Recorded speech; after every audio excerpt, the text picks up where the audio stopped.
Bien, preguntas y comentarios como siempre, bienvenidos. @ en contexto piso y @ Carlos Penaloza y nuestro WhatsApp 0412-700-7606. Ángel Medina es nuestro segundo invitado de Primero Justicia. Un gusto, Hola, Ángel, Carlos, tenerte acá con nosotros en estudio. ¿Cómo va la campaña? La alianza entre Un Nuevo Tiempo y Primero Justicia a menos de 40 días ahora. Estamos a 40 días de las primarias. Sí, yo creo que en principio gracias por la invitación, gracias al canal I. Saludos a todos los que nos ven.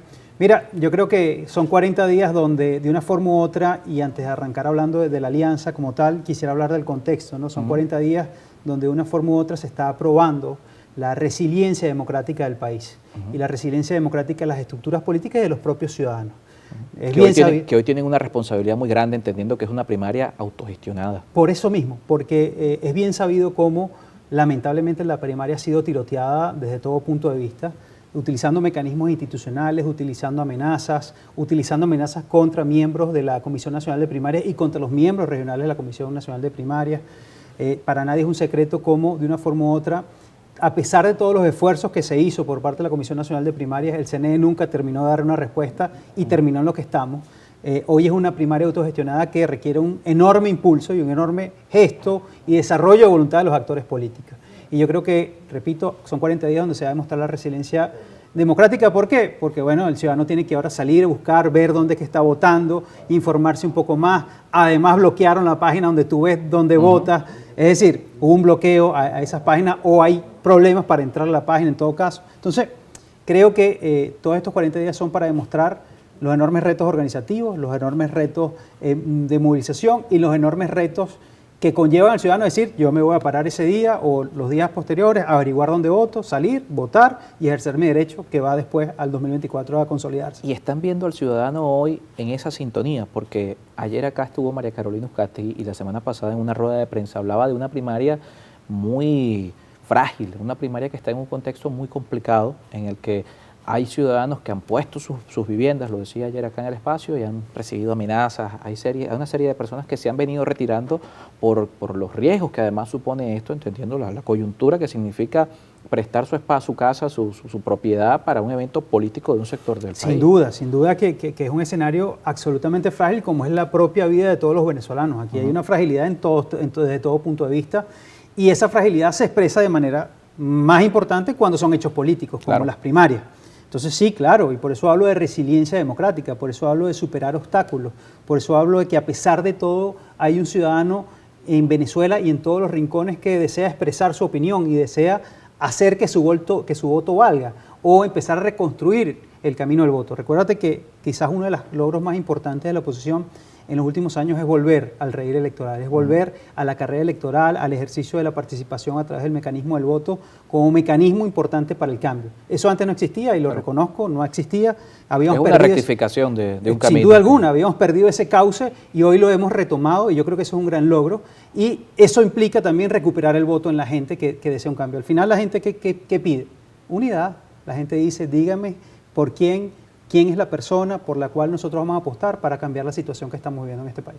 Esa es la verdad, ese es el mensaje más claro que recibimos cuando recorremos el país. Y Enrique Capriles hoy es esa persona, entendiendo todo lo que ha trascendido en los últimos años.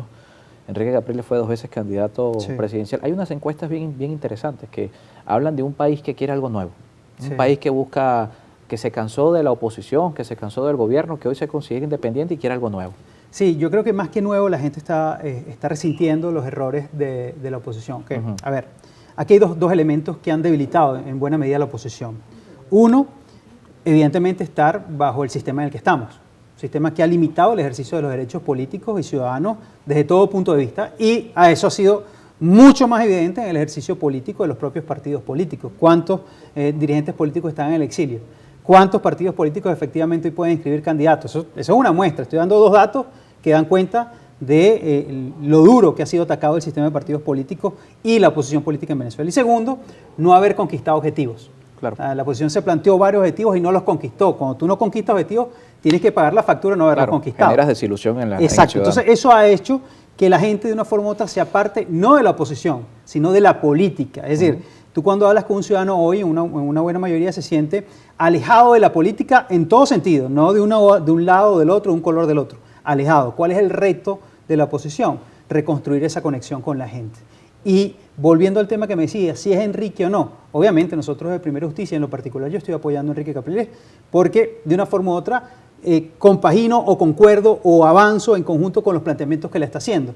Pero esto no se trata de Enrique Capriles, esto no se trata de Carlos o de Ángel, esto se trata de ver cómo hacemos para que Venezuela tenga una opción y los venezolanos tengan una opción para salir de la crisis que estamos viviendo. Tú no puedes personalizar esto, porque el momento que esto le ponemos ismo, llámele lo que quieras, no sé qué cosa, ismo, o fan de tal persona porque esa persona tiene elementos suprahumanos, en ese momento se pierde todo el esquema político. Aquí el objetivo es poder tener una opción para todos los venezolanos y poder tener la responsabilidad necesaria que nos permite y nos garantice darle y brindarle esa opción al venezolano, sea quien sea. Y por eso es que yo en buena medida también respaldo a Enrique Capriles, porque Enrique Capriles lo ha dicho en varias oportunidades. Ha sido, en el contexto de los inhabilitados, Enrique Capriles es el que ha dicho que no va a dejar al país sin opción. Es que no podemos. Es decir, no es que si Enrique Capriles gana y no logra ser habilitado, hasta ahí vemos qué hacemos, sino Enrique ha sido un poco más consciente en ese sentido.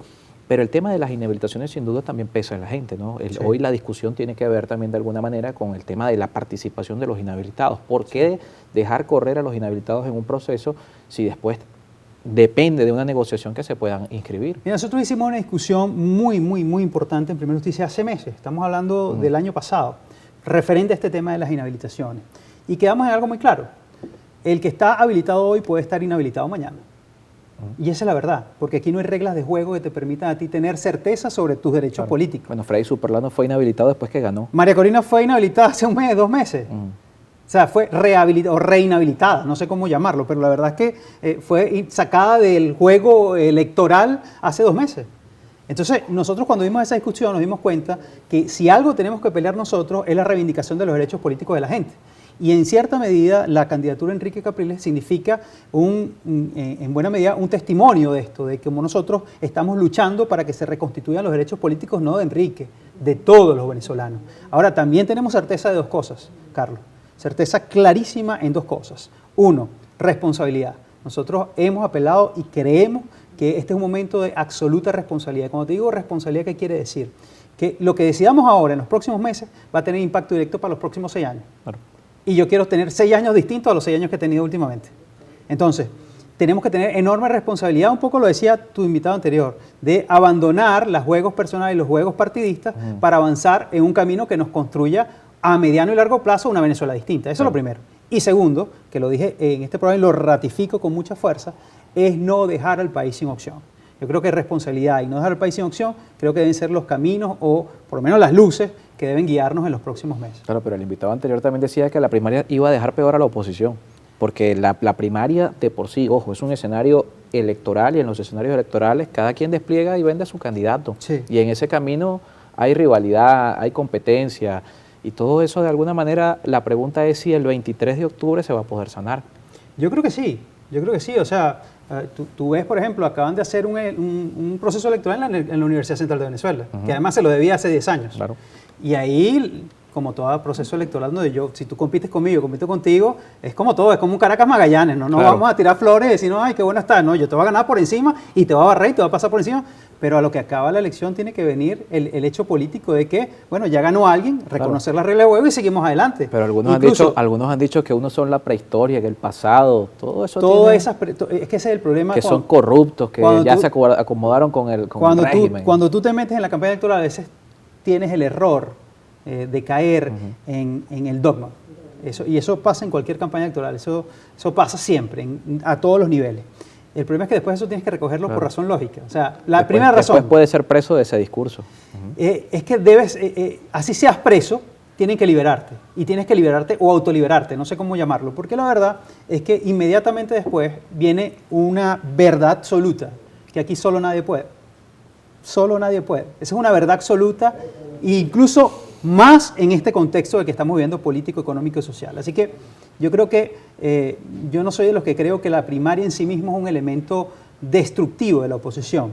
Yo creo que la primaria es un mecanismo, como puede ser cualquier otro. Yo creo que lo destructivo pudiera estar siendo aquellos que sienten que la primaria es un objetivo y no un mecanismo. La primaria es un mecanismo, el objetivo es el 2024. Claro. Son 2 cosas distintas. Es un mecanismo para escoger un candidato, claro, no a un líder de la oposición.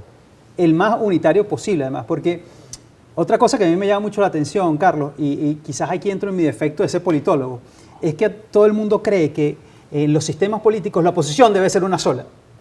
No, bueno, pero es que se nos ha vendido la teoría y se ha planteado el antecedente del 21 de noviembre como que si sumamos todos los votos, la oposición tuviese 20 gobernaciones. Es verdad, pero no fue así. Es Claro, verdad, pero no pero fue así. O sea, aquí en los sistemas políticos lo que sí debe ser uno solo es el gobierno. Cuando el gobierno es más de uno, o tú ves que uno dice A y el otro dice B, y que el lunes en contacto directo dice una cosa y el miércoles el otro dice otra cosa totalmente distinta, ahí sí tienes que preocuparte. Porque en los sistemas políticos siempre hay varias oposiciones. Lo que nosotros estamos planteando es que en Venezuela hay una oposición dominante, una oposición que tiene mayoría, y es la oposición que agrupa lo que están en las primarias. Es evidente, es en números, es en resultados electorales, es en presencia, no estoy inventando nada. Ahora, ¿cuál es el reto? Transformar un candidato lo más unitario posible dentro de esa oposición dominante en el candidato de la mayor cantidad de las oposiciones que existe en Venezuela. Y eso no es ningún pecado, eso es parte de los sistemas políticos y eso hay que verlo así. Eso no es ninguna normalidad, claro, tener varias oposiciones. Pero para que eso ocurra, no es una normalidad tener varias oposiciones. Además, en la democracia siempre en el mundo o fuera de Venezuela, la democracia es sana si hay muchas opciones. En Venezuela es a la inversa. En Venezuela todas las opciones, muchas opciones, significa que hay división, dispersión del voto, pero en el mundo tradicional la diversidad de opciones es buena. Estamos conversando con Ángel Medina, hacemos una pausa y al regreso hablamos de la alianza, cómo esta alianza Un Nuevo Tiempo, Primero Justicia, ha generado dos visiones. Una, algunos dicen que es un frente contra una candidatura que en las encuestas parece está rebasando a los partidos tradicionales, y otra, el tema de la sucesión, que algunos han planteado que esta es una forma de que Manuel Rosales, sin caer en el pescueceo que él dijo que no quería caer, pudiera ser candidato presidencial. Ángel Medina está con nosotros, hablamos de eso y leemos sus comentarios también al regreso.